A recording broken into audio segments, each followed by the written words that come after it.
Mas em relação às pessoas que lá estão, é possível imaginar o próximo ano mantendo, enfim, os mesmos ordenados, as mesmas regalias, os mesmos horários de trabalho? Como é que a crise, de certa forma, entrará numa grande sociedade como a sua? Como dizia no início, nós procuramos expandir-nos para fora, ou seja, procuramos... lá fora o que escasseia cá dentro, de certa forma. Exatamente. Portanto, e esse é o nosso grande projeto.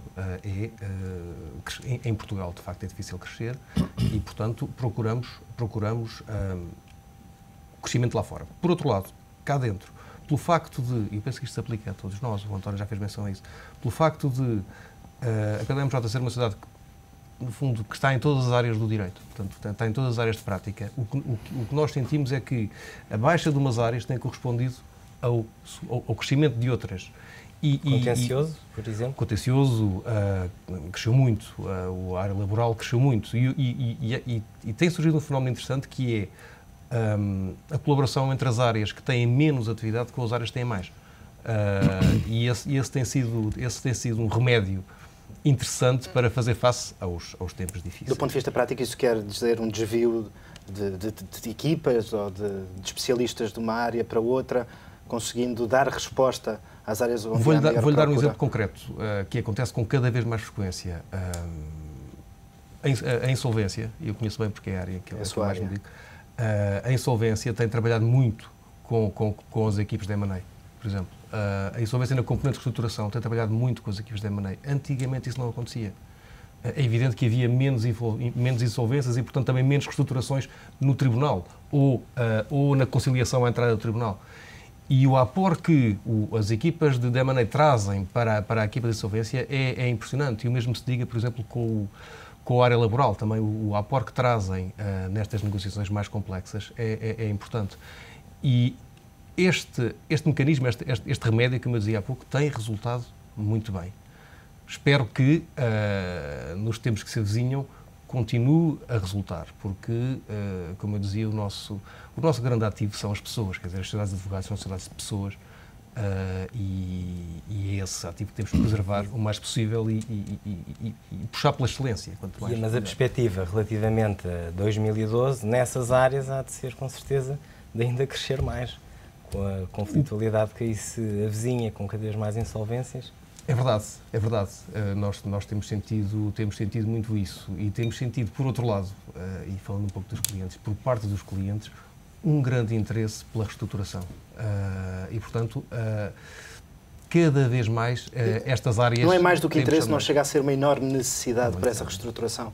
Infelizmente, penso que é uma necessidade, obviamente. Não é? E deixa-me perguntar-lhe, António Pinto Leite, quando conhece bem muitas empresas, na Moraes Leite tem, aliás, uma grande estabilidade do ponto de vista dos clientes, como é que se sente neste momento o tecido empresarial? Isto é, há uma enorme queixa pública de todos, de políticos, de empresários, de que não existe liquidez, de que muitas das empresas, até podem ser empresas com solução, mas não têm sangue neste momento para conseguirem continuar a funcionar.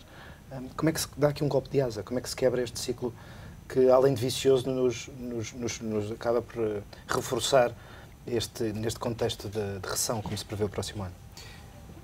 Desde logo é pondo o Estado a cumprir os seus compromissos. Também consta do programa da Troika, porque é realmente um dos fatores que mais dificulta a fluidez da liquidez, digamos assim, dentro do sistema económico. Estado fala enfim, um Estado alargado. Não o Estado alargado, sim. O setor empresarial público, por exemplo. Sim, a outra é realmente capitalizar os bancos e permitir aos bancos fazerem também fluir o dinheiro. E isto parece-me ser, neste momento, talvez a maior urgência que Portugal tem. Como é que se leva aos bancos, por exemplo, a aceder aos 12 mil milhões de euros previstos no memorando de entendimento? Eu não sei, eu tenho acompanhado todos os debates, todas as posições, há posições muito diversas sobre o sistema financeiro e a sua reestruturação. Tenho muita confiança, em todo caso, quer no Governador do Banco de Portugal, na maneira como ele vê as questões, quer no Ministro das Finanças. Portanto, eles vão de encontrar uma boa solução e que tem que ser urgente. Embora, enfim, publicamente... Finalmente, deixe-me só dizer ao Francisco o seguinte, como sabe, eu sou Presidente da ACES e nós, dentro de um programa vasto de responsabilidade social, pedimos um estudo ao professor Augusto Mateus, que vai ser apresentado no princípio da semana, sobre o efeito que tem na economia entre nós, empresas, não pagarmos a horas. E não tem ainda nenhum resultado sobre esse estudo? Tenho. E é um resultado que confirma, é um resultado chocante, porque perderam-se nos últimos 5 anos, segundo este estudo, 72 mil postos de trabalho, só pelo facto das empresas não pagarem horas entre si. E segundo o estudo, diz, outro ponto importante do estudo é que este atraso no pagamento significou menos 2,7 mil milhões de euros de negócios num ano. É muito dinheiro e era muito imposto em cima deste dinheiro. E, finalmente, tem uma conclusão muito interessante, que o professor Augusto Mateus melhor apresentará, que é de que se a diretiva comunitária sobre os prazos de pagamento fosse imediatamente aplicada em Portugal e tivesse um efeito imediato, significaria 120 mil postos de trabalho criados em Portugal. É um estudo que vale a pena acompanhar, é um tema que vale a pena desenvolver. Mas não acha que estas medidas recessivas não vão acentuar esse efeito dominó de falências e perda de postos de trabalho? Vão com certeza num certo sentido, mas o problema que me aflige é que isto, se nós temos um movimento no sentido negativo, no sentido predador da economia, se não temos o outro regenerador, isto parte. E, portanto, eu estou convencido que isto é uma tempestade, portanto, eu estou francamente com sentimento positivo sobre o futuro. Isso percebe, sendo uma tempestade, é uma tempestade, passará, portanto, não sabe quando, a tempestade perfeita convém, João, saber que o George Clooney morreu, portanto, o ator, como é que se chamava a personagem? Morreu feliz, não é? Não, morreu feliz, mas morreu. Mas também se ultrapassam as tempestades perfeitas. Eu não tenho dúvida que qualquer uma destas sociedades aqui estará quando a tempestade acabar, passar. João, e em relação a este ponto, como é que se consegue convencer a banca a emprestar mais dinheiro às pequenas e médias empresas quando ouvimos a banca, com toda a legitimidade, a queixar-se de que o Estado não paga a tempo e horas e que é por isso que a economia não funciona? Aliás, estes dados deste estudo que o Dr. António Pinto Leite acabou de divulgar apontam exatamente nesse sentido. Eu, se soubesse como é que se convence a banca, era ótimo que resolvia esse problema. Eu acho que a banca... É uma opção aqui que a Troika fez de princípio, não é? Que foi de, no fundo, canalizar aqueles 12 mil milhões não para as empresas públicas para que elas pudessem repagar a banca, mas diretamente para a banca, que é sempre uma opção discutível. A verdade é que, por causa disso, temos uma crise que é uma crise essencialmente financeira e isso tem um impacto específico no setor da advocacia. E porquê? Porque nós não vivemos da saúde da economia, quer dizer, os advogados não... Nós podemos perfeitamente viver e ter muito trabalho numa economia que não seja saudável, que vá acumulando déficits significativos, por exemplo. Nós vivemos da atividade económica. E o problema, e portanto, uma crise económica nos termos mais tradicionais não afeta necessariamente a atividade, o nosso trabalho. Agora, uma crise financeira tem um impacto direto neste setor de atividade, porque nós vivemos da atividade. E sem financiamento, e sem os bancos meterem dinheiro nas empresas e na economia, a atividade tende a parar. E esse é o maior risco dos advogados em geral. Não estamos aqui apenas a falar das grandes sociedades, não, estamos a falar de todos e, aliás, eu julgo que, tal como noutros setores também, provavelmente nesta crise quem irá sofrer mais são, ou pelo menos primeiro, os mais pequenos.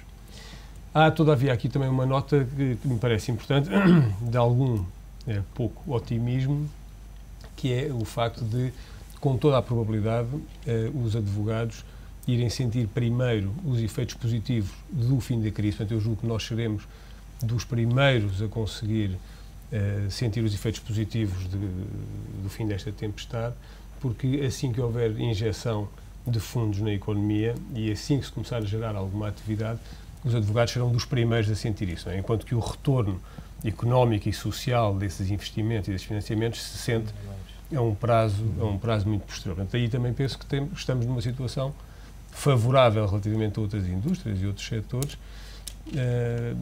e tenho esperança, não, tenho a certeza de que sairemos disto e que sairemos dos 3 e muitos outros, espero eu, mas, repito, sairemos organizações muito mais eficientes, muito mais rigorosas, com graus de exigência completamente diferentes na relação com os clientes e na relação entre advogados e entre sócios.